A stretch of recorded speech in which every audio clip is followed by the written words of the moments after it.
1984, Surveillance as Salvation, Decoding Dystopia. Welcome back. I'm Adeline Atlas, 11 times published author, and this is the Decoding Dystopia Literature as Prophecy series, a deep dive analysis into how dystopian literature has functioned not merely as storytelling, but as blueprinting. We are not looking at fiction for entertainment. We're examining it as evidence. Evidence that the systems, tools, and ideologies that shape our world today were seeded in the cultural consciousness decades ago through these so-called warnings. The books weren't just imaginative, they were predictive, and not by coincidence. In many cases, they were preparatory. Each video in this series will break down a pivotal dystopian work and map its framework onto the political, technological, and psychological mechanisms of our present moment.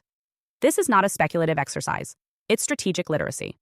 Knowing what was written, how it was received, and what has unfolded since gives us a critical edge. Because if you can decode the literature of the past, you can outmaneuver the programming of the present. That's what this series is about, reading the map backwards so we can see forward. And we start with perhaps the most infamous piece of predictive fiction ever written, George Orwell's 1984.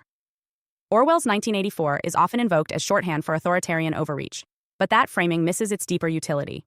It's not just a cautionary tale, it's a technical manual. It doesn't only tell us what to fear, it shows us how power sustains itself, through control of language, control of memory, control of perception, and ultimately, control of self. In 1984, the mechanisms of control are deeply psychological. The party doesn't just want your obedience, it wants your love. The character of Winston Smith is not a hero. He's a test subject. His descent into compliance isn't a failure of courage. It's a demonstration of how total systems don't just break bodies. They break minds. They overwrite intuition. They fragment memory. And that is the point. This breakdown of 1984 will unfold in layers. First through the structure of Orwell's world, the ministries, the language, the surveillance architecture. Then, we'll walk through the psychological framework that governs belief and behavior. Finally, we'll map these components to the world we live in now, where surveillance is sold as convenience, where memory is stored in manipulable digital systems, and where compliance is crowdsourced through algorithmic social control. This video is not a nostalgia piece. It's not an abstract analysis. It's a decryption.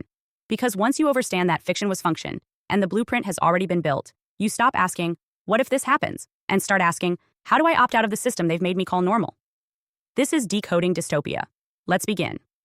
In Orwell's imagined world, 3 slogans dominate public consciousness. War is peace, freedom is slavery, ignorance is strength. These are not paradoxes to be debated. They are mantras to be absorbed. They are tests of loyalty. To repeat them without irony is to prove your faith. And that is the entry requirement to survive in Oceania. These statements aren't just meant to be accepted. They are meant to condition your sense of logic itself. To survive in 1984 is to surrender your reasoning. Now, compare that to our world. Public narratives are increasingly framed by contradictions presented as moral imperatives. We're told to trust institutions that repeatedly admit corruption. We're encouraged to speak truth while simultaneously being policed for language. Scientific inquiry is praised, but only if it confirms pre-approved conclusions. If you question these contradictions, you're labeled dangerous, not because you're wrong, but because you are non-compliant. The cost of non-compliance isn't necessarily imprisonment. It's reputational exile, algorithmic suppression, or financial limitation. The party's ultimate innovation is not surveillance, it's psychological inversion. That's the real insight of 1984. It's not that people are tracked, it's that they track themselves. Self-censorship becomes a survival mechanism. Language shrinks. Questions disappear. You smile when told to. You cry when instructed. Emotion becomes programmable. The telescreen no longer needs to punish you. You punish yourself to avoid standing out. This is where Orwell becomes prophetic. In modern digital culture, your behavior is scored, tracked, and modified in real time. Social credit systems in development across multiple nations mirror this function. Your likes, your friends, your purchases, your tone, all feed into behavioral models. These models determine your access to opportunity, to travel, to credit. The surveillance isn't just passive, it's participatory. You give the machine your data, you train it to predict your fears, then you reward it when it's right. Orwell's Ministry of Truth wasn't just a building, it was a cultural firewall. Its purpose was to erase contradiction and replace it with loyalty. In our world, content moderation serves a similar function. Algorithms filter history. Censorship is justified as safety. The past is scrubbed for problematic content. The present is curated for consensus. The result is sanitized perception. You don't have to burn the books, just remove them from the search results. Another key insight from Orwell is the manipulation of language, formalized in the invention of newspeak. Newspeak isn't just a limited vocabulary. It's a linguistic operating system that makes rebellion linguistically impossible. Without words for dissent, you can't form the thoughts that inspire dissent. The language itself becomes a control mechanism, stripping away nuance, depth, and contradiction. In 1984, citizens don't just lose freedom, they lose the very architecture of meaning. Today, we're witnessing the rollout of digital newspeak in real time. Terms are narrowed, redefined, or outlawed. Nuanced thought is replaced by slogans. Ideas are flattened into hashtags. Certain phrases are algorithmically suppressed. Entire worldviews are deemed unacceptable not through argument, but by erasure. When you can't say what you think, you stop thinking it. That's the goal. The effect is a slow suffocation of the individual mind. People begin to parrot safe statements. They adopt prefabricated opinions. They repeat rather than reflect. They comply to survive. And once a critical mass of people operates this way, society begins to police itself. That's when totalitarianism doesn't need a dictator. It just needs agreement. The next mechanism Orwell outlines is the erasure and rewriting of history. Winston's job at the Ministry of Truth is to alter past newspaper articles to match present realities. Forecasts are edited, names are changed, events disappear. What's true today becomes false tomorrow, and no one notices. That's the point. If you can control memory, you can control identity. Our world doesn't need a Ministry of Truth. It has real-time algorithmic memory management. Search results are filtered. Old posts are deleted. Historical content is labeled, hidden, or buried. What remains is a curated version of the past, tailored to current political needs. Digital platforms decide what history you're allowed to access, and that decision rewrites your mental model of reality. This digital memory erasure is even more dangerous because most people think they have access to everything. They don't. They have access to what is surfaced by code, and that's a fragile illusion of freedom. The library hasn't been burned. It's been rearranged by invisible hands, and most readers never notice what's missing. Orwell's nightmare wasn't about censorship by force. It was about censorship by fatigue, by confusion, by erosion of reference points. When truth shifts daily, people stop anchoring to it. They follow the strongest signal. The loudest voice, the most consistent narrative. Not because it's right, but because it's easier. And that's the collapse of thought. This collapse isn't just intellectual, it's emotional. People stop trusting themselves, their instincts, their memories. Their emotional compass becomes calibrated by external consensus. If the feed says you should be outraged, you comply. If the feed tells you a hero is now a villain, you adjust. Loyalty is fluid, but obedience is fixed. That's how emotional engineering works. It doesn't require force. It only requires flow.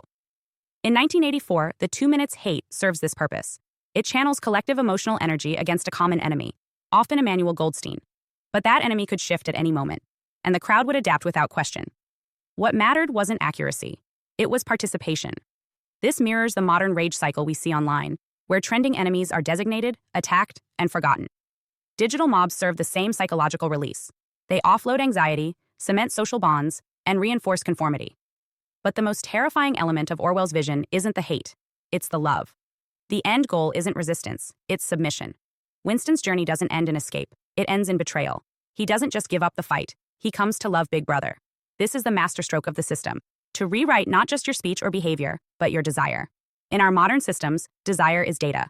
It's predicted, harvested, redirected. Algorithms learn what excites you, what soothes you, what provokes you, and they optimize for control. Not control through punishment, control through satisfaction, through pleasure, through curated convenience. If 1984 was the world of the boot on the face, today's world is the glove stroking the back of your neck while you nod and scroll. This is why Orwell's relevance is not fading, it's accelerating. Because we've surpassed his technical vision. We've automated it, digitized it, made it profitable. The surveillance state is now a business model. Your compliance is monetized. Your silence is incentivized. Your truth is conditional. The question we face now isn't, are we becoming Orwell's world? It's, how much of ourselves have we already handed over? And the answer depends on one thing, awareness. The antidote to Orwell's system is not protest, it's perception. It's remembering. It's refusing to forget. It's preserving the self, the language, the memory, the connection to reality that doesn't shift with the trend. Next, we'll move into how this erosion of self plays out at the biological, digital, and spiritual levels. Biologically, Orwell focused on the body as a site of control, torture, starvation, fatigue. But today's control systems are far more subtle. We see manipulation of hormones through environmental toxins, digital addiction affecting dopamine cycles, and pharmaceuticals designed to blunt emotional variance. These aren't done through jackboots. They're implemented through policies, marketing, and normalization. When your physiology is managed, your capacity for resistance drops. It's not just that you won't rebel, it's that you won't feel the impulse to. Digitally, the body becomes data. Biowearables track your heartbeat, sleep, and activity. Mood trackers monitor your emotional patterns. All of this is marketed as optimization. But what it creates is dependency. You defer to the machine. You forget how to listen to your body without it. This is the digital ghost of the telescreen. No longer barking orders, just quietly recording. Spiritually, the erosion is deepest. 1984 does not talk about God, but it creates a religious structure. The party is omniscient. Big Brother is always watching.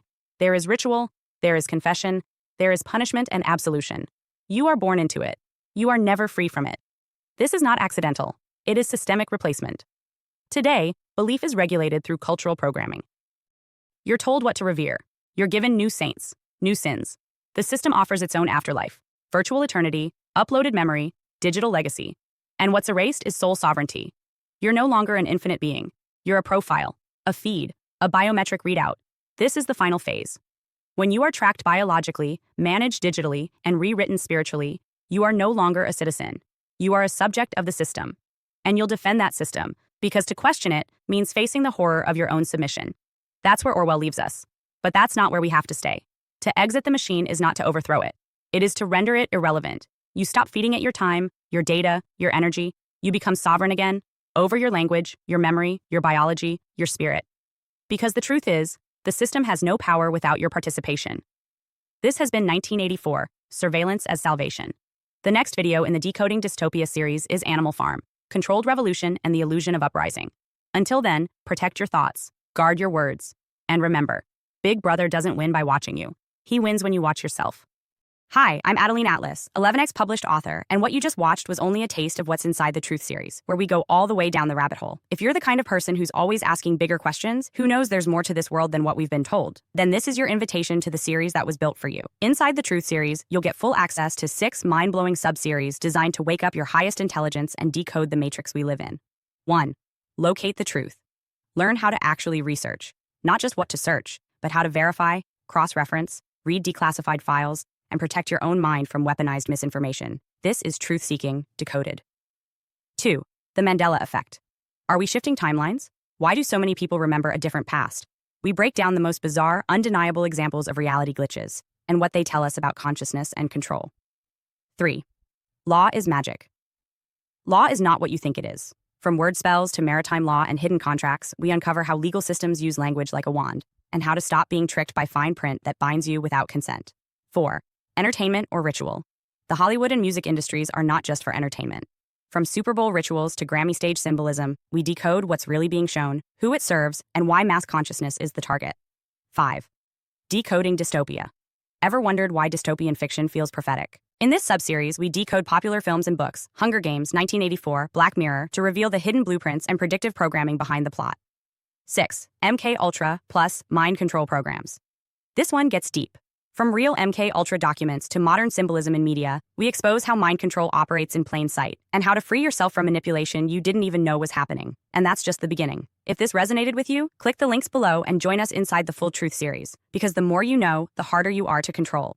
This is your awakening. We don't just ask questions, we find answers. Let's go all the way down the rabbit hole together.